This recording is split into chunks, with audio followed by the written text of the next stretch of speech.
यह सुख दुख जो है यह हमारे किए हुए कर्म है।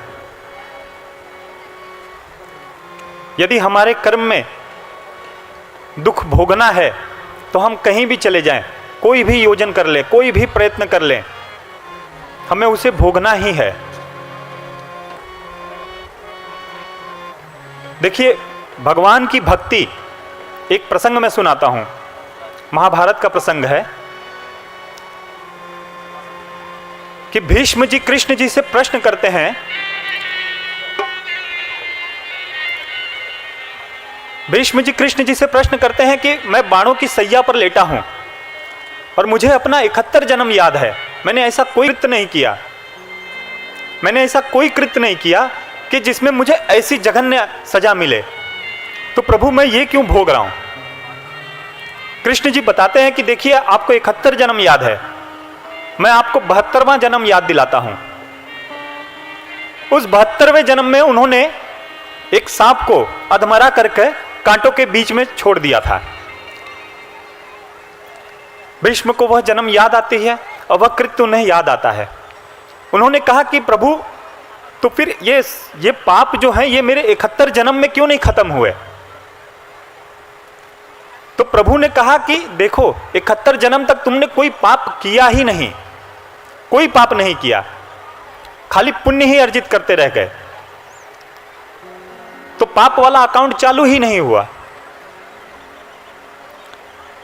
इस पर भीष्म जी पुनः प्रश्न करते हैं कि इसी जन्म में क्यों हुआ।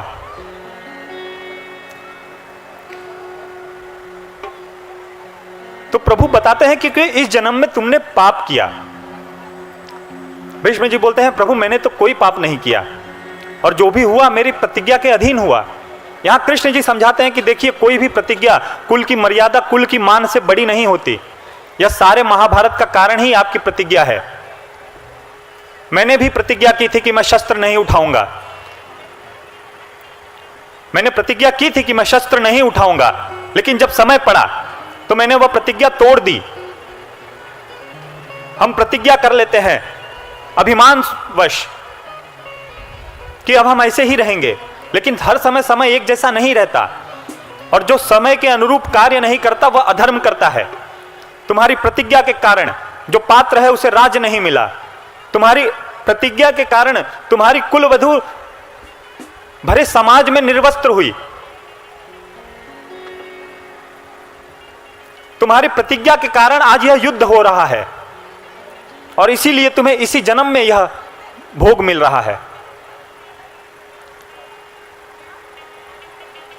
भीष्म जी दुखी हुए और बोले कि प्रभु, पर क्या मैंने इतनी भक्ति की आपकी, उसका मुझे कोई लाभ नहीं मिलेगा।